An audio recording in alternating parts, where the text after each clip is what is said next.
ए beautiful soul. Hair transplant के techniques को लेके कन्फ्यूजन्स रहते हैं। आपने कई नाम सुने हैं ऐसे टेक्निक्स, जैसे DHI, DHT और ऐसे पता बहुत सारे नाम आपने सुने हैं।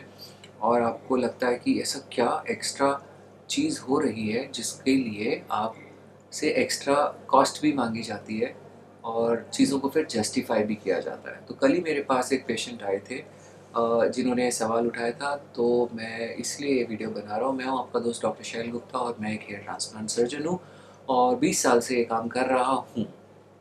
तो उनका एक सवाल था कि ऑर्डिनरी FUE और एक दूसरा कोई भी एडवांस वर्जन, कुछ भी नाम बोल दिया जाए उसका, आप हज़ारों नाम सुनेंगे, आप हज़ारों लोग बोलेंगे आपको कि हमने ये मॉडिफिकेशन किया, हमने वो मॉडिफिकेशन किया, ये तो हमारी टेक्निक है, हम तो इस टेक्निक के जनक हैं, हमने ही बनाई है, मतलब ये ना जाने क्या क्या।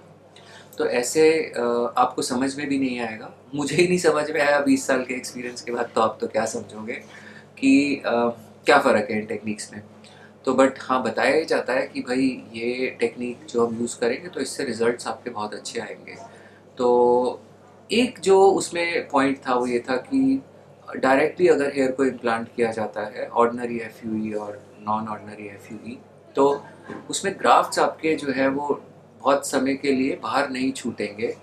और इमीडिएटली जैसे ही हमने ग्राफ्ट को बाहर निकाला वैसे ही हमने डाल दिया, ऐसे निकाला ऐसे डाल दिया। ठीक है? तो डायरेक्ट हेयर इम्प्लांट का मतलब यही होता है। अब यहाँ पे बताया जाता है कि कितना देर ग्राफ्ट बाहर स्टे करता है, क्या आप टेम्परेचर मेंटेन कर रहे हो, किस मीडियम में आपने उसको रखा है, ये सारी चीज़ें बड़ी इंपॉर्टेंट हैं और ये सब आपके सर्जरी के फाइनल आउटकम को अफेक्ट करेंगी। Being an FUT surgeon also, I have been doing surgeries including FUE, FUT। तो FUT जब हम स्ट्रिप निकालते हैं, सपोज हम किसी पेशेंट में 3,000 या 3,500 ग्राफ्ट कर रहे हैं और FUT से, तो अगर मैंने FUT सर्जरी निकाला है और स्ट्रिप को हमने सुबह 8 बजे 9 बजे निकाल दिया है, उसके बाद आखिरी ग्राफ्ट डलने तक हो सकता है कि 5 बज जाएँ, 6 बज जाएँ, 7 बज जाएँ, तो ये ग्राफ्ट 8 9 10 घंटे भी बॉडी के बाहर है। तो ऐसा तो नहीं है कि ये ग्राफ्ट उगता नहीं, हम तो 20 साल से उगा रहे हैं, उगता है। तो अगर ग्राफ्ट 6 घंटे 8 घंटे भी बाहर रह सकता है, तो ये बोल के सर्जरी को करना कि हम एकदम डायरेक्ट डाल रहे हैं अभी की अभी। आप लोगों ने, जितने ने ये सर्जरीज कराई हैं, जिन लोगों ने भी, तो क्या उनका यहाँ से निकाल के सीधा यहाँ ऐसे ऐसे करके डाले जा रहे हैं? और अगर डाले भी जा रहे हैं, कभी कभी इन ग्राफ्ट्स में कुछ ट्रीटमेंट्स की भी ज़रूरत होती है। ग्राफ्ट्स के साथ कुछ टिश्यूज़ हैं जिनको आप हटाना भी चाहोगे, तो अदरवाइज़ आपको कॉबल स्टोनिंग की अपेयरेंस आ सकती है। सो बहुत इलॉजिकल सी कुछ बातें और कुछ चीज़ें बताई जाती हैं just to justify the cost, which does not make any sense. तो अगर आपको सिर्फ यही बोल के बताया जा रहा है कि ग्राफ्ट बॉडी से बाहर कितनी देर रुक रहा है, और उसके ऊपर DHI या जो भी टेक्निक बोल रहे हैं, मतलब डायरेक्ट इम्प्लांट करेंगे हम, तो इससे सर्वाइवल जो है वो होगा और दूसरी टेक्निक में सर्वाइवल नहीं होगा। तो ये प्लीज़ इस बात के लिए बेवकूफ़ ना बनिए, आपको कुछ एक्स्ट्रा पे करने की इसके लिए कोई आवश्यकता नहीं है। ओके। और जैसे मैंने बोला, दो चीज़ें दोबारा से समराइज़ कर देता हूँ। एक, कि आपके ग्राफ्ट जब हम FUT करते हैं तो वो भी बाहर 10-10 घंटे बाहर रहते हैं, और ऐसा नहीं है कि ग्राफ्ट उगेंगे नहीं।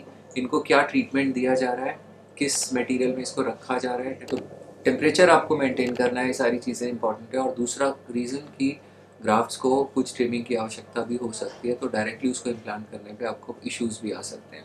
तो एक छोटी सी बात थी, इम्पॉर्टेंट थी, तो इसीलिए और भी इस सीरीज़ को जारी रखेंगे और कुछ इस तरीके के और वीडियोस हम बात करेंगे, डिस्कस करेंगे।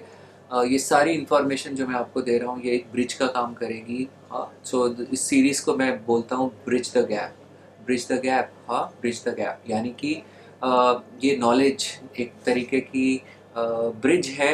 आप जहाँ खड़े हैं अपनी परेशानियों और सवालों के साथ, और जहाँ आप जाना चाहते हैं आपकी मंजिल, उसके बीच का ब्रिज नॉलेज है, और करेक्ट नॉलेज जो आपको आपके लिए दी जा रही है और आपकी हेल्प करने के लिए दी जा रही है।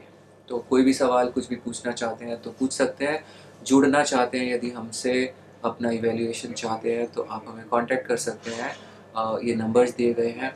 मैं चाहूँगा कि आप अपने इवैल्यूएशन को भी समझें। हमारी वेबसाइट है जिसमें आप गैलरी में जाके बहुत सारी डिटेल्स देख सकते हैं, जिसके अंदर आप देखेंगे कि आपके जैसे केसेस में क्या किया, क्या दवा का इस्तेमाल किया, या अगर नहीं दी दवा तो क्यों नहीं दी। एक पागलपन की रेस में मत पड़िए कि मुझे डेंसिटी चाहिए, वही आपको दिखाई जा रही है, वही आपको बेची जा रही है, और आपको उसके पीछे की स्टोरी बिल्कुल नहीं पता है। Thank you, love yourself, stay blessed.